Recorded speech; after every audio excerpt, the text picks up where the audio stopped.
అందరికీ నమస్కారం. శ్రీమాత్రే నమః. ఓం నమ శివాయ. ఓం శ్రీ సాయిరామ్. మేషరాశి వారి ఇంటి చుట్టూ ఒక దైవశక్తి తిరుగుతుంది. అలానే ఈ రాశి వారికి రాత్రి 7 తర్వాత జరిగేది ఇదే.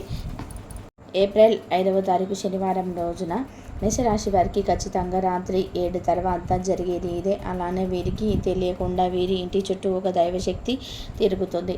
అయితే మేషరాశి వారి ఇంటి చుట్టూ ఏ దైవశక్తి తిరుగుతుంది, మేషరాశి వారికి ఈ రాత్రి 7 తర్వాత జరిగేది ఏమిటి అనేటువంటి పూర్తి అంశాలను ఈ వీడియోలో తెలుసుకుందాం.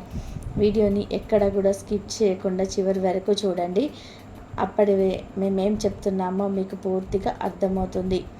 ఇక వీడియోలోకి వెళ్తే గనక మేషరాశి అనేది రాశి చక్రంలో మొట్టమొదటి రాశి. అశ్విని నక్షత్రం 1, 2, 3, 4 పాదాలు, భరణి నక్షత్రం 1, 2, 3, 4 పాదాలు, కృతికా నక్షత్రం 1వ పాదంలో జన్మించినటువంటి వ్యక్తులని మేషరాశిగా పరిగణిస్తూ ఉంటారు. ఈ రాశ్యాధిపతి వచ్చేసి కుజుడు. ఇక మేషరాశి వారి యొక్క వ్యక్తిత్వాన్ని పరిశీలించినట్లయితే కనుక ఈ రాశిలో జన్మించినటువంటి వ్యక్తుల యొక్క వ్యక్తిత్వం చాలా గొప్పగా ఉంటుంది. వీరి దగ్గర ధనం లేకపోయినా వీరి క్వాలిటీస్ మాత్రం చాలా గొప్పగా ఉంటాయని చెప్పుకోవచ్చు. అంటే వీరు ఏ పని చేసినా కూడా, లేదా ఎవరికైనా దానం చేయాలి, ధర్మం చేయాలి అన్నా కానీ క్షణం కూడా ఆలోచించరు.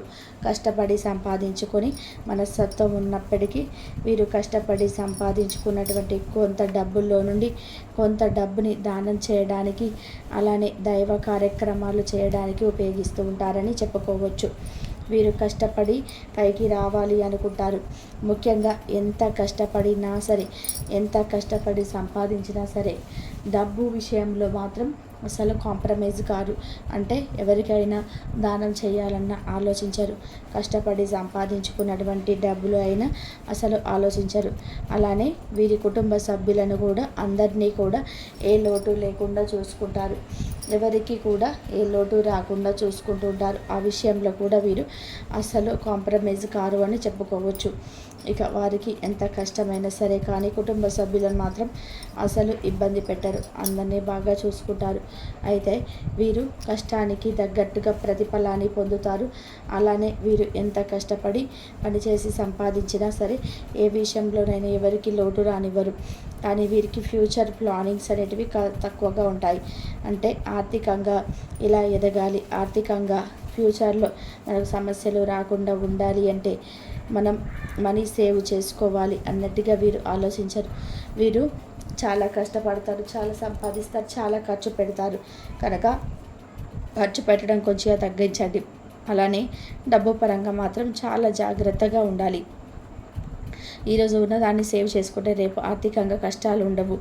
ఎప్పుడు ఒకేలాగా ఏది ఉండదు కనుక ఉన్నప్పుడు సంపాదించుకొని దాన్ని 4 రాళ్ళు పక్కన వేసుకుంటే కనుక మీకు ఆర్థిక సమస్యలు అనేటివి లేకుండా ఉంటాయి. అలానే వీరిది చాలా జాలి గుణం, కష్టపడే స్వభావం, మంచి వ్యక్తిత్వం. అలానే ఎవరినైనా సరే ఒకసారి నమ్మితే గనక ఖచ్చితంగా ఆ నమ్మకాన్ని ఎప్పటికీ కూడా ఎప్పటికీ అదే నమ్మకంతో ఉంటారు. ఎదుటివారు మరి ఎలాంటి వ్యక్తులు, వారు మంచివారా చెడువారా, వీరికి మంచి చేసేవారా చెడు చేసేవారా అని చెప్పి ఒక క్షణం కూడా ఆలోచించకూడదు. ఒక్కసారి నమ్మితే ఇక వారిని ప్రాణ స్నేహితుల్లాగా చేసేసుకుంటారు. అదేవిధంగా ఒకసారి ఎవరినైనా నమ్మితే అన్నీ కూడా అప్పచెప్తారు. అంటే ధనం వీరు ఎలా సంపాదిస్తున్నారు, లేదా వీరికి వచ్చినటువంటి విద్యని వారికి ఎలా నేర్పడం కానీ, వీరు చేస్తున్నటువంటి వ్యాపారాన్ని కూడా వారికి ఇలా చేయాలి అని చెప్పడం కానీ, ఇలా చాలా అతి మంచితనాన్ని చూపిస్తూ ఉంటారు. కొన్నిసార్లు నష్టపోతూ కూడా ఉంటారు. అలా అందరినీ నమ్మటం వలన ధన నష్టం కూడా కొన్నిసార్లు జరుగుతుంది. ఇక అప్పటి నుండైనా కానీ కనీసం చేంజ్ అవుతే చాలా బాగుంటుందని చెప్పుకోవచ్చు. అలానే పరోక్ష మాటలు నమ్మడం పైన చాలా మొగ్గు చూపుతారు. వీరికి తెలియకుండా పరోక్ష మాటలు నమ్ముతూ ఉంటారు. ఎందుకంటే కొన్నిసార్లు వీరు అమాయకత్వులని కూడా చెప్పుకోవచ్చు. వీరు కొద్దిగా అమాయకంగా కూడా ఉంటారు కొన్నిసార్లు. తద్వారా కొంతమంది మీరంటే గిట్టని వారు, మీకు మంచి చేసేవారిని మీ నుండి దూరం చేయాలి అని చేసేటువంటి వ్యక్తులు చాలామంది ఉంటారు. ఆ ప్రయత్నంలో వారు అటువంటి విజయాన్ని పొందుతారు. ఎందుకంటే వారు మీ యొక్క వీక్నెస్ని, వీక్ పాయింట్ని తీసుకొని మిమ్మల్ని, మీ బాగు కోరేవారిని మీకు దూరం చేయాలి అని చూస్తూ ఉంటారు. తద్వారా మీరు చప్పుడు మాటలు అస్సలు వినకూడదు. నిజాలు తెలుసుకొని మాట్లాడాలి. అలానే ఒక వ్యక్తిని మీరు దూరం చేసుకునే ముందు తప్పకుండా 1కి 10 సార్లు ఆలోచించి మీరు ఆచితూచి అడుగులు వేయవలసి ఉంటుంది. అనరాని మాటలు పొరపాటున కూడా అనకూడదు అని చెప్పి గుర్తుపెట్టుకోండి. ఇక ఈ రాశిలో జన్మించినటువంటి వ్యక్తులు ఎవరైతే ఉన్నారో జాగ్రత్తగా చాలా అవసరం. మరి ఈ రాశి వారికి దైవానుగ్రహం కూడా ఎప్పుడూ కూడా ఉంటుంది. మరి ఈ రాశి వారి ఇంటి చుట్టూ ఏ దేవత తిరుగుతుందో కూడా తెలుసుకుందాం. ముఖ్యంగా వీరికి పరమశివుడు అంటే చాలా ఇష్టం. మేషరాశిలో జన్మించిన వారిపై పరమేశ్వరుడి అనుగ్రహం ఉంటుంది. లక్ష్మీదేవి యొక్క అనుగ్రహం కూడా ఉంటుంది. తద్వారా ఈ సమయంలో గోచార ఫలితాలను బట్టి వీరి యొక్క గ్రహాల అనుకూలతను బట్టి వీరికి లక్ష్మీదేవి అనుగ్రహం అనేది ఉంటుంది. వీరి ఇంటి చుట్టూ కూడా లక్ష్మీదేవి తిరుగుతూ ఉంది. మరి లక్ష్మీదేవి అనుగ్రహాన్ని పొందాలి అంటే గనక వీరు ఏం చేయాలి? అమ్మవారు ఎప్పటికీ వీరి ఇంట్లోనే ఉండాలి అంటే వీరు ఏం చేయాలి? ఉండాలి అంటే గనక వీరు ఏం చేయాలో కూడా తెలుసుకుందాం. లక్ష్మీదేవి యొక్క సంపూర్ణమైనటువంటి అనుగ్రహాన్ని పొంది డబ్బుకి లోటు లేకుండా జీవించాలి అంటే గనక మీరు మర్చిపోకుండా అంటే ఖచ్చితంగా రాత్రి సమయంలో అమ్మవారు ఎప్పుడైనా సరే రాత్రి సమయంలోనే మనకు అంటే అమ్మవారికి రాత్రి అంటే ఇష్టం కాబట్టి ఆ సమయంలోనే ఇంట్లోకి వస్తారు. ఆ సమయంలో ఇల్లుని ఎప్పుడు కూడా సువాసన భరితంగా శుభ్రంగా ఉంచుకోవాలి. అలానే ఆ సమయంలో డోర్ను కూడా కొంచెం సేపు ఓపెన్ చేసి పెట్టాలి. అలానే ఆ సమయంలో తులసి కోట దగ్గర దీపం వెలిగించాలి. గుమ్మం పక్కన దీపాన్ని వెలిగించాలి. ఇలాంటివి జాగ్రత్తలు తీసుకోవాలి. మరి లక్ష్మీదేవి మీ ఇంట్లో ఉంది అని తెలిపేటువంటి సంకేతాలు ఏవైనా ఉన్నాయా అంటే ఖచ్చితంగా ఉన్నాయి. అవి ఏమిటి అంటే కనుక ఒకేసారి మీ ఇంటి అంటే మేషరాశి వారి ఇంటి గోడలపైన కానీ లేదా ఎక్కడైనా ఒకేసారి 3 బల్లులు ఒకే దగ్గర కనిపిస్తే ఆ ఇంట్లో ఖచ్చితంగా 100కి 100% కూడా లక్ష్మీదేవి ఉంది అని గుర్తుపెట్టుకోవాలి. ఆ ఇంట్లో లక్ష్మీదేవి ఆనంద తాండవం ఆడుతుంది లేదా రాబోతుంది అని గుర్తుపెట్టుకోవాలి. ఇలా లక్ష్మీదేవి మీ ఇంట్లో స్థిరంగా ఉంది అంటే లక్ష్మీదేవి మీ ఇంట్లో ఉంది అని గుర్తుపెట్టుకోవాలి అంటే ఇలా 3 బల్లులు ఒకే దగ్గర కనిపిస్తే అప్పుడు లక్ష్మీదేవి ఉన్నట్టే. అదేవిధంగా ఇంటి ముందుకి పదే గోమాత వస్తూ ఉంది అంటే కనుక ఆ ఇంట్లో కూడా లక్ష్మీదేవి ఉంది అని చెప్పి గుర్తుపెట్టుకోవాలి. అంతేకాదు ఆ ఇంట్లో ఎప్పుడు అంటే ఈరోజు కాకపోయినా రేపైనా లక్ష్మీదేవి వస్తుంది. లక్ష్మీదేవి వస్తుంది అనేటువంటి దానిని తెలియజేస్తూ ఉంది ఆవు అని గుర్తుపెట్టుకోవాలి. ఇలా లక్ష్మీదేవి రాబోయే ముందు కూడా ఇలాంటి సంకేతాలు ఉంటాయి. అయితే వీరి ఇంట్లో లక్ష్మీదేవి తిరుగుతూ ఉంది. లక్ష్మీదేవి రాత్రి 7 నుండి 7:30 నుండి 8, 9 అంటే రాత్రి సమయంలో లక్ష్మీదేవి మీ ఇంటి చుట్టూ తిరుగుతుంది అని గుర్తుపెట్టుకోండి. అమ్మవారిని ఇంట్లోని తిష్ట వేసుకొని కూర్చుండేలాగా చేయాలంటే అమ్మవారికి ఇష్టమైన పనులు చేయాలి. అంటే సంధ్యా సమయంలో తప్పకుండా దీపం వెలిగించాలి.